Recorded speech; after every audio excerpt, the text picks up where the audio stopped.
I'm a totally ordinary beta. So what if I'm the fake boyfriend of the campus golden boy? An alpha? When a street interviewer stuck a mic in my face, I still denied it. We're just friends. Is that so? Even after we've made out like crazy behind closed doors, you're still sticking to that story, honey? The crowd went wild. A tall, long-legged blonde guy gracefully accepted a bouquet of flowers someone handed him. All he did was offer the slightest hint of a smile. But the crowd instantly erupted. It's hard to believe this was just a standard welcome back speech for the new semester. Anyone who didn't know better would think it was a celebrity meet and greet. With a lollipop sticking out of my mouth, I gave a deadpan stare to the alpha who was now walking toward me, the center of everyone's attention. But I wanted to run. Compared to a campus legend like Alex, I was a total nobody. You ask what my relationship is with Alex? We're just ordinary friends. I should be grateful that his swarm of admirers hasn't bothered with me yet. After all, I'm just a completely average beta. What could possibly happen between an alpha and a beta? I shook my head helplessly, put on my helmet, and with the roar of my motorcycle, the wind billowed my jacket. Alex was great and all, but it was better not to get too close. I didn't want my peaceful life to be turned upside down. David, you said we'd get dinner. Why'd you just take off and leave me? The moment I pushed open my door, I saw a certain alpha, the one who had just been soaking up the spotlight, sprawled gracelessly across my sofa. I walked over with a blank expression, and he immediately sat up straight. Ignoring the dazzling Alex right next to it, I turned and gave a comforting pat to my armchair, Larry, which I'd painstakingly picked out and hauled back from the store myself. Alex, if you ever dare sit on my Larry again without permission, you can give me back my key. The pretty boy immediately put on a look like he was about to burst into tears. I'll remember. I'll never sit in your special chair again. Alex then launched into a sob story about how he was being hounded by his admirers, tears glistening in his eyes. He really did look pitiful. I'm a total sucker for his face otherwise. I never would have let him into my apartment. I'm actually a bit of a social phobe, or maybe just too lazy for social stuff. Isn't being a slacker the best? In this world of alpha omega romance, I'm just glad I'm a beta. It's great. No pheromones, not driven by them, never turning into some mindless beast whose only instinct is to mate. I'm a beta who can't mark anyone and can't be marked. As I cooked, I thought to myself, this is a blessing. Alex, a rich kid who's probably never washed a dish in his life, rolled up his sleeves to help me wash vegetables. While helping, he kept leaning against me, pretending to casually tug at my collar. What's with this red mark? My attention was entirely on the potato in my hand. What red mark? Probably a mosquito bite. But that night, when I was showering before bed, I stood in front of the bathroom mirror, my brows furrowed tightly. I ran my hand over the red marks on my upper body. How could this possibly be a mosquito bite? I felt my quiet life starting to crumble, because I was being followed by a male omega. If I went right, he went right. If I went into a classroom, he'd be skulking right behind me. This went on until the elective class I had with Alex. I glanced over at the little omega and saw he was practically trembling with excitement. Definitely one of Alex's admirers. I shot Alex a look. Alex immediately put on a serious expression and walked out of the room. A day later, the guy had vanished. I let out a sigh of relief and gave Alex a rare reward. I let him ride on the back of my motorcycle. Not on campus, of course. I had no desire to be a hot topic on the Bridgewater University forums like Alex was all the time. On a winding mountain road built for bikes, I twisted the throttle, feeling the quiet blood in my veins start to boil. Alex wrapped his arms tightly around my waist, his shouts nearly lost in the wind. David, with me holding on to you like this, isn't your motorcycle going to get jealous? I knew he never liked my bike. We watched the stars from the mountain that night. Alex told me how his hordes of admirers had been harassing him so much lately that he couldn't even sleep. David, can you help me fend them off? Please? Maybe I was mesmerized by the glittering stars in the night sky. Or maybe I was dazed by Alex's eyes, which were even more beautiful than the stars. On some strange impulse, I nodded. then be my fake boyfriend, David. My brain hadn't even caught up. Alex just pressed a hand to the back of my neck and pulled me into a kiss. And just like that, I became Alex's fake boyfriend.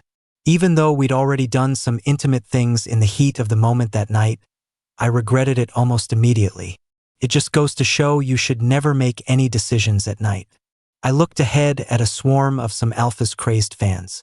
The sight made a socially anxious slacker like me want to turn and run. But behind me was Alex, looking as pitiful as could be. David, are you going to love me and leave me? I sighed, rubbing my forehead. In the end, I let Alex sling an arm around me and lead me out, my whole body stiff as a board. I very wisely put on a pair of sunglasses that covered half my face. The entire day was pure hell. With a human spotlight like Alex next to me, I felt like I was being pierced by a million pairs of eyes. But Alex had it rough too. It was hard to imagine him living like this every day. Finally, on Friday night, Alex was called away by a phone call. I was finally free for a while. I'm just a helpful beta, I told myself. As his friend, I've already done more than enough. I've done my duty. My conscience is clear. I can't take another day of this. I have to have it out with Alex. As a professional slacker, I've rarely put this much effort into anything. I started typing a text. My dear friend, please forgive me, but I can't help you anymore. Delete. My dear friend, you should find someone else to be your shield. Delete. I was walking and typing, and before I knew it, I'd wandered into a deserted patch of woods. I realized it was already late. The woods on Bridgewater's campus were pretty big, and on a Friday night everyone was out having fun, so this area was empty. The ancient trees looked like they had claws, and I was starting to get creeped out. Just as I was about to turn back, a figure rushed out from behind a tree. The person's face was streaked with tears, and my heart leaped into my throat. When I got a better look, I realized it was the male Omega who had been following me a few days ago. Before my heart could even calm down, his words hit me like a bombshell. Alex is a manipulative bastard, the Omega cried, almost too choked up to breathe. He's a psycho, a dangerous, twisted psycho. You need to stay away from him, David. Before I could react, I saw the male Omega's face go deathly pale as he started to shake. I followed his gaze and turned my head, and there was Alex standing behind me. I don't know when he got there, but he was only 2 steps away. David, I've been looking all over for you. Alex seemed to move without a sound. He placed a hand on my shoulder. His touch was incredibly light, but for a moment, I felt like I was frozen in place. David should know best what kind of person I am, he said, turning his head to the male Omega, who was now trembling like a leaf. He gave him what could almost be called a friendly smile. I think perhaps there's been a small misunderstanding between myself and this student.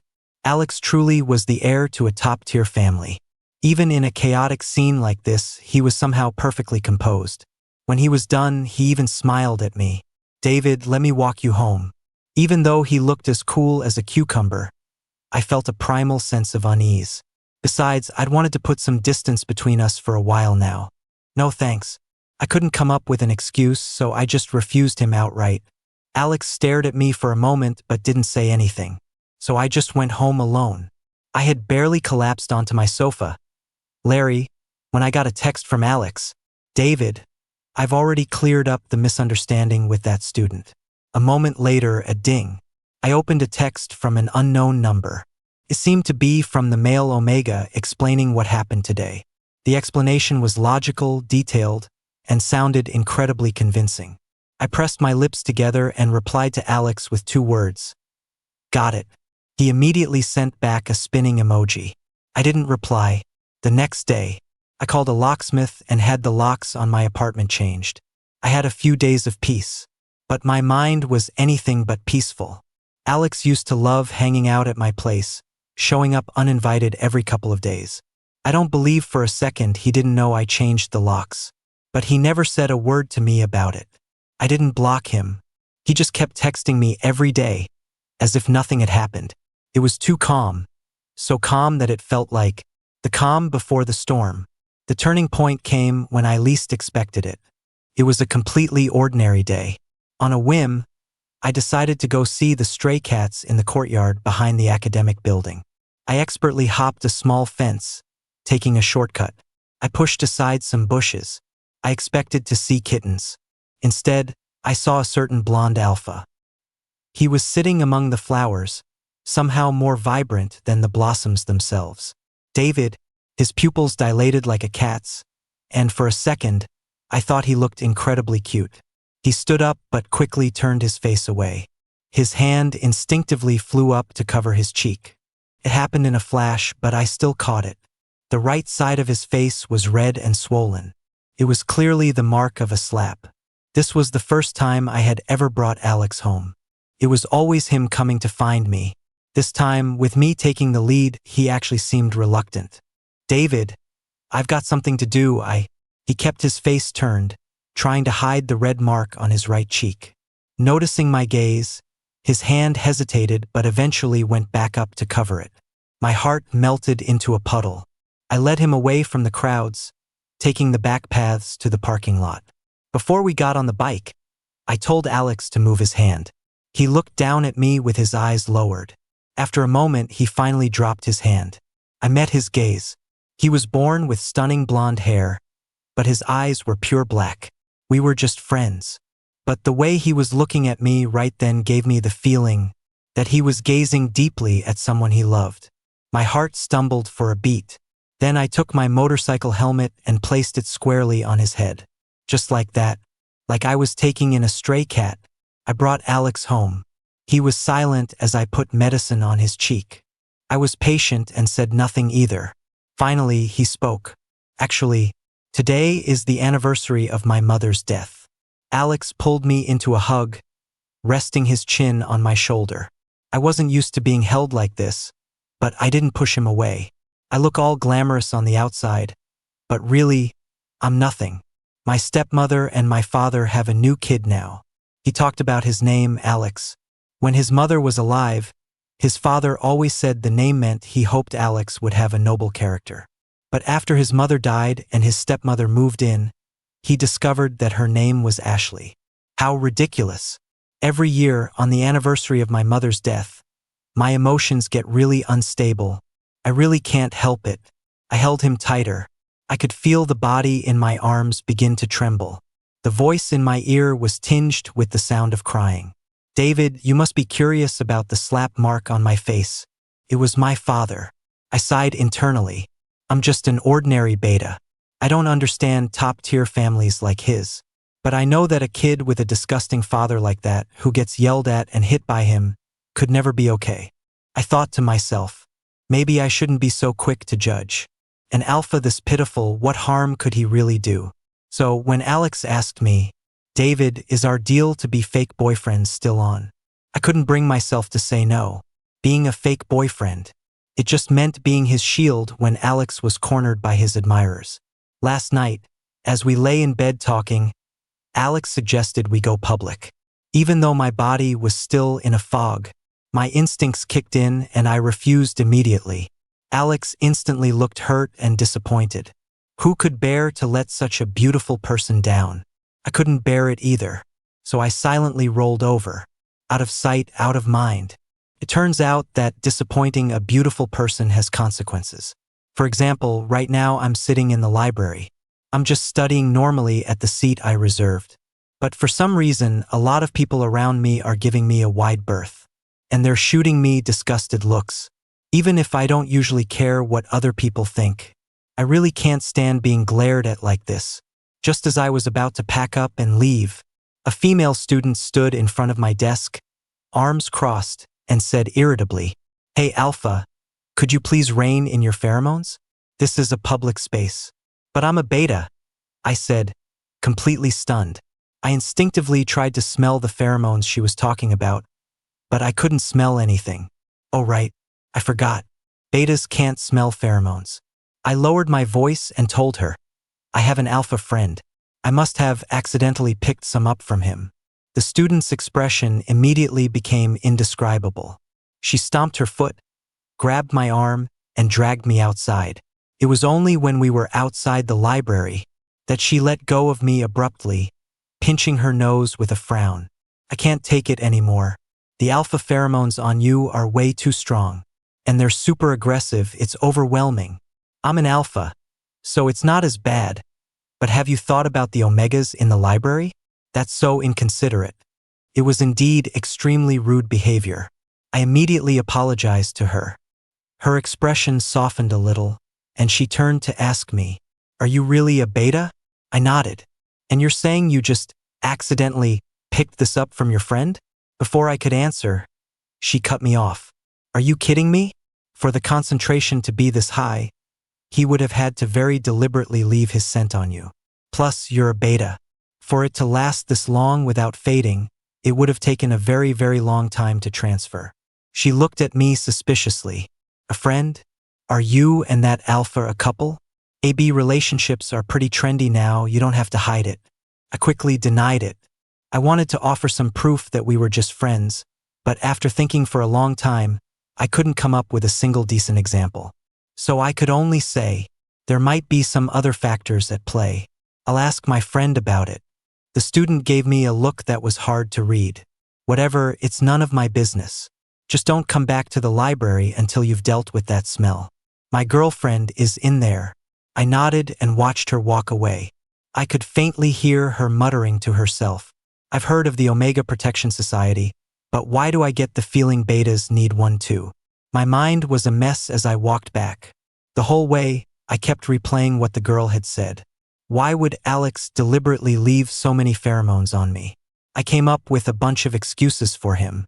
Maybe I just picked them up when we were being intimate? Impossible. Alex isn't a beta who can't smell pheromones. If it was really an accident, why wouldn't he have warned me? Yeah, why didn't he warn me? Or maybe he did it on purpose? I stopped at the intersection. I watched the endless stream of cars flowing past. For the first time, I felt completely lost. I took out my phone and opened my chat with Alex. Our last conversation still ended with him. "Sleep well, David. Dream of me."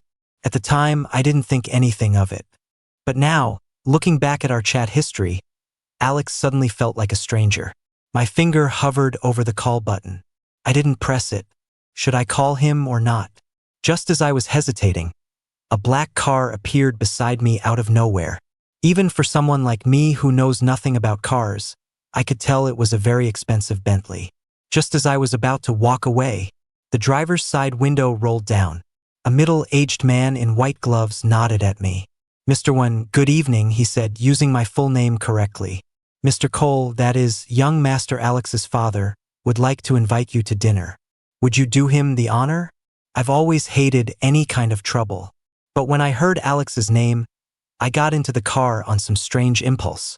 I waited in a visibly luxurious private room for a full hour before that bastard of a father finally showed up late. Even though I had some serious issues with Alex right now, I considered that a private matter between us. No matter what, when it came to his asshole father, I felt I should be on his side. I have zero goodwill for a father who resorts to hitting his own child. I watched the middle-aged, blonde alpha expressionlessly. He wore a well-tailored dark suit, and time had left few marks on his face. He looked damn sharp. I deliberately didn't greet him. He didn't seem to have any intention of greeting me either, barely even giving me a glance. It wasn't until the appetizers were mostly served that he finally deigned to speak. "Don't stare at me with such hostility, Beta. Perhaps you should hear what I have to say. I actually found a fiancée for him a while ago. You know, Alex's face is about the only valuable thing he has." My expression darkened. Alex is his own person. His marriage should be his own decision. I thought my words would provoke this arrogant egomaniac. But to my surprise, he actually laughed. "Beta, do you think I'm here to break you and Alex up? Like in the movies where I hand you a check and tell you to leave my son? Ha ha ha, that's not my intention at all." My jaw tightened involuntarily. The egomaniac continued, "Let me guess how my son described me to you. A cheater? An abusive monster?" Alex was a little psycho even as a kid, using that pretty face and a silver tongue to fool everyone. Now that he's older, he's just gotten crazier. "You poor Beta. You've been played by him." I lay in bed, tossing and turning, but sleep wouldn't come. I can't even remember how I got back from the restaurant. During the second half of the conversation, I got so agitated I stood up and confronted that arrogant father. Why on earth would he raise a hand against his own son? But all he left me with was, "Why don't you go ask Alex what he did to deserve it?" Everything that had happened since I met Alex flooded my mind. The seemingly perfect first meeting, the frequent coincidences, his perfectly timed moments of vulnerability, the sudden proposal to be fake boyfriends, the male omega with tears streaming down his face, the alpha pheromones left on me intentionally, the father and son's completely contradictory stories, one thing after another, they all replayed in my mind, impossible to shake. I didn't sleep at all that night. The next day, for the first time, I thought about skipping class. But the thought of my scholarship had me dragging myself to class, yawning the whole time. After barely surviving my 8 a.m., all I wanted was to go back and catch up on sleep. But as soon as I walked out of the academic building, I was surrounded by a group of students armed with cameras and microphones. "Hi there. Would you mind doing a campus interview?" Not convenient. I just wanted to refuse, but I was already cornered.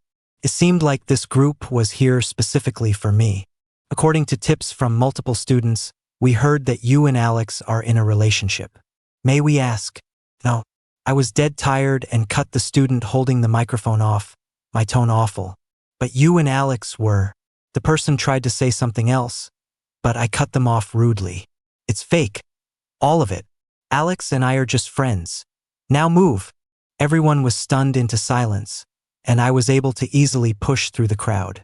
And then I saw Alex. I suddenly remembered at the most inconvenient time. Alex should be here. His next major specific class was in this building. The atmosphere froze. In that moment, it felt like everyone else faded to gray, and only Alex, in his own unique colors, walked toward me step by step. Almost everyone instinctively cleared a path for him. Finally, he stopped in front of me. Even though he didn't look happy, his tone was still sickeningly sweet. "Is that so? Even after we've made out like crazy behind closed doors, you're still sticking to that story, honey?" The crowd stirred. Whispers erupted all around. Alex looked upset, but my face was livid. I've never been one for the spotlight, but I had reached my limit. What finally can't hold it in anymore. I spoke first, cutting him off before he could say another word. "What the hell do you want? How many things have you lied to me about?" I strode forward, practically cornering him. Alex seemed a bit flustered, but even now he was still playing innocent. "David, I don't know what you're talking about." "Still pretending? Then why don't you dare tell me what that mark on your face was really from?" "My face." Alex froze for a second, then his expression changed drastically. "Adam Cole came to see you." Adam Cole, the current head of the Cole family, Alex's father. I knew that much. My silence was my answer. A storm of emotions crossed Alex's face. Finally, he gritted his teeth and reached for my hand. I flinched away instinctively, but seeing the flash of pain on Alex's face, a pang of hurt shot through my own heart almost immediately. The feeling was so unfamiliar. While I was stunned, Alex grabbed my sleeve. "David, come with me. This isn't the place to talk." We ran. Alex pulled me along. He led me through the flower beds, through deserted paths. It was the shortcut I had shown him last time. He led me all the way to the courtyard behind the academic building, where the stray cats lived. Alex wanted to say something, but before the words could come out, tears started to fall. I felt like he had become a stray cat, too.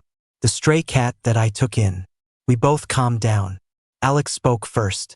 "David, if I really did lie to you, would you forgive me?" I was silent, because I didn't know the answer either. My reason was desperately trying to pull me back, but my emotions were like a flood. Unstoppable. About to wash my sanity away completely.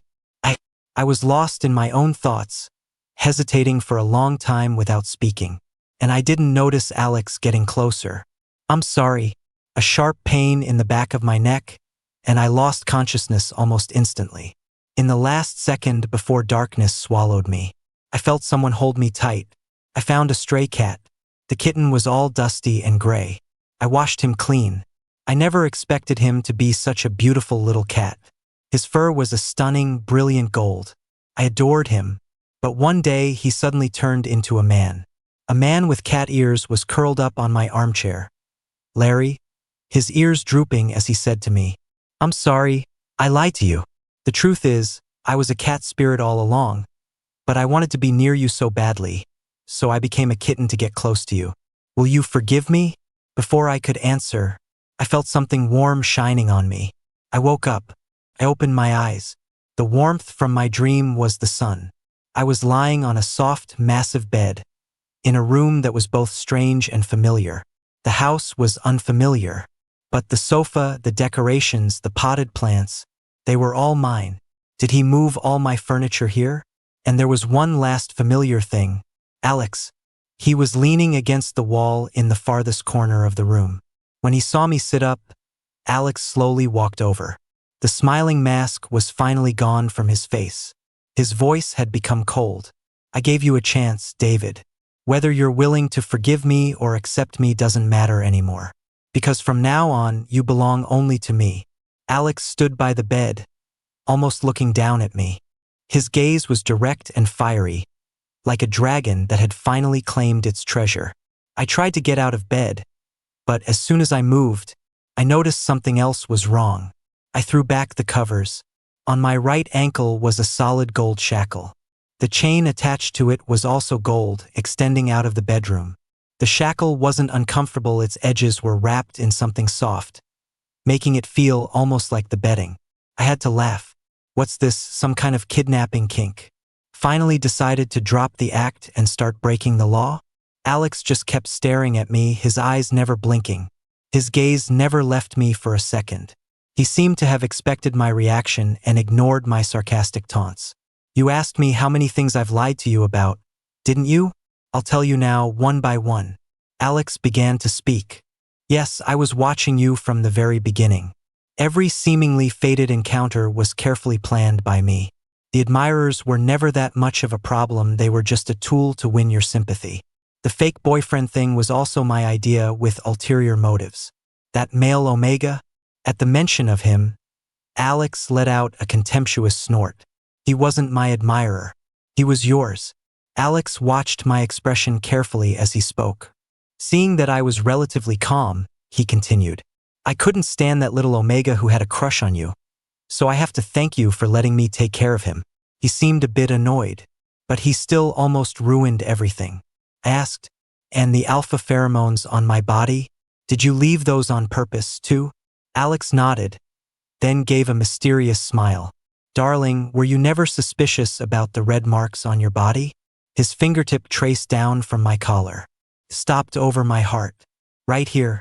If I remember correctly, there's a small red mole." Alex smiled sweetly. "You're so sexy right here, my love." My ears burned. Red marks? What red marks? So much had happened recently, I'd completely forgotten about that. I remembered Alex asking about the marks on me while he was picking out my clothes. "You did it, and you have the nerve to ask?" I remembered how I hadn't cared at the time, and even later when I realized they weren't mosquito bites, I just assumed it was an allergic reaction. Right now, all I wanted was to jump up and pin a certain alpha to the bed for a good beating. But I was the one pinned to the bed. Alex lowered his head to sniff the scent on my body. It seemed to be an alpha's instinct during courtship, the desire to smell their partner's pheromones. But I was just a beta. Betas don't have pheromones. I took a deep breath, forcing myself not to shove him away. Reason and emotion were tearing my nerves apart. I said, "Alex, I have one last question for you. That day in the courtyard, the day I brought you home, did you lie to me then?" Alex didn't hesitate for a second. His answer was immediate. "No, I wasn't lying that day. I really didn't expect you to show up there." I suddenly felt my eyes sting. I'd won the bet, though it cost me my heart. I grabbed a fistful of Alex's golden hair and yanked his head up. Tears streamed down my face. I practically spat out the word, syllable by syllable. "Psycho." Alex whispered in my ear. "That's right, David. You've been caught by a psycho." His eyes were shining, too. They reminded me of that night full of stars. A drop of water landed on my cheek. It slid down my skin, but it landed in the lake of my heart, sending ripples spreading out, again and again. I'm a psycho. Aren't you scared? I heard Alex ask. I didn't answer him directly. It's okay, Alex. If you're a psycho, then just devour me. A week later, I was lazing on a lounge chair in the garden of this villa. The shackle on my ankle was long gone. In its place was a fresh set of hickeys. A certain alpha was hurrying toward me, carrying a tray of afternoon tea he'd made himself. I squinted. He was backlit by the sun, and even though he blocked my view of it, I felt like he was shining even brighter. The moment Alex put the tray down, he was all over me. I held up a hand to stop him, but he caught it. Then, something wet and warm pressed against my palm. I pressed my lips together and warned him seriously, "Don't push your luck." He knew he was in the wrong. After all, this was the longest I'd ever taken off from class. Making a college student miss school is practically a cardinal sin. He immediately sat down beside me obediently and poured me a cup of black tea. Seacliff is a nice place, I couldn't help but remark. Yes, this is my mother's hometown, Alex said, his eyes downcast. We had talked a lot over the past few days. It was a cliched story, but hearing it was still horrifying. Adam Cole was an extremely selfish, cold-blooded control freak. He had married a woman of equal social standing for personal gain. But he never forgot his first love, the one he had abandoned. Barely 6 months after his wife's death, he brazenly married his first love and brought her into the family. No one loved me. Maybe someone did once. My mother, but she's long gone. I squeezed Alex's hand. And I love you, I said in my heart. As a child, Alex lived alone in Seacliff, far from the city. No one looked after him, just a group of greedy servants. As the eldest son of the Cole family, Alex had to suck up to the servants just to have a decent life. When Adam Cole found out, his first reaction wasn't to punish the servants, but to mock Alex. So young, and you haven't learned anything else, but you're just like your mother, all you know is how to please people. Alex spoke with self-deprecating humor. No wonder he calls me a psycho. I hated him so much then. I lunged at him and bit a chunk of flesh out of his arm. It was a bloody mess. Of course, what happened to me afterward was pretty brutal, too. I asked about the slap mark from that day. Alex immediately put on an expression begging for praise. The Cole family is a behemoth, but this time I took a bite out of that financial beast. It'd be weird if he didn't hold a grudge. He slapped me, but I punched him back and knocked his tooth out. Alex grinned. The thing Adam Cole is most proud of is his business empire. I'm going to destroy everything he holds dear. He took my hand. He placed an almost reverent kiss on it. I'll let you watch the Cole family fall with your own 2 eyes. When that day comes, I'll set off fireworks all over the city to celebrate. And then I want to propose to you. Will you say yes, baby? I smiled and mimicked his tone. We'll see when that day comes, baby. Good night. Alex and I walked hand in hand through the neighborhood. We even stumbled upon some drama. A young, shy couple confessed their love loudly and then kissed. A group of kids who looked like high schoolers were watching nearby. It was quite a scene. I couldn't help but let out a whistle. It's nice to be young. Alex immediately pulled me closer. You're right, baby. So let's hurry home. On the way home, Alex imitated the young couple's tone. David, I like you. Did you hear me? I couldn't help but laugh and curse at him. In my heart, I said, I heard you. It was almost unimaginable that a behemoth like the Cole family could fall so far in just 3 years. The news these past few days has been all about a certain blonde, dark-eyed alpha, a rising star in the business world who burst onto the scene with a face that made people scream. No wonder all the financial news channels were happy to give him airtime. And right now, this total showman was standing next to me. In 3 years, his aura has become more restrained, like a sharp blade sheathed. Mr. Shaw, it's been a pleasure. Alex shook hands with a handsome man in a black suit across from him. The deal was done. As we walked out of the restaurant's main entrance, snow had started to fall. The world was already covered in a blanket of silver. I quickly reached out my hand to catch one of the creator's crystalline miracles. But out of the corner of my eye, I saw Mr. Shaw. The moment he stepped out the door, people in uniform were there to drape a thick coat over his shoulders. At the same instant, someone opened a black umbrella for him. The whole process took only a few seconds, but Mr. Shaw didn't pause for a moment. He was clearly used to this kind of treatment. Even though I had gotten used to a life of luxury by Alex's side, I couldn't help but be amazed. That's a bit over the top. Alex chimed in from beside me. Not really. That man's time is measured in seconds. Do you know how much wealth he can generate in a single second? Alex held up his fingers to show me a number, and my mouth fell open in shock.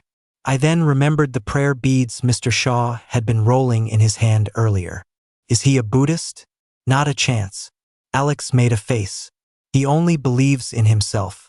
If he seems like he's deep into Buddhist practice lately, it's definitely because there's a profit in it. All right, baby. Alex suddenly pulled me into his arms. I'm not so bad myself.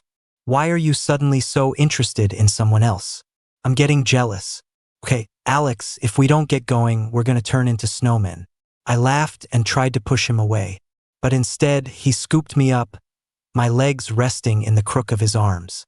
Alex took the opportunity to steal a kiss. We're going home right now, baby. That night, the sky over the ocean in Seacliff was lit up all night with fireworks. Grand, brilliant. Alex and I watched them from the beach. Against the background noise of the exploding fireworks, the alpha's voice was actually trembling a little. David, are you willing to walk with this psycho? Forever and ever? I took the ring from him, and just like that, promised him a lifetime.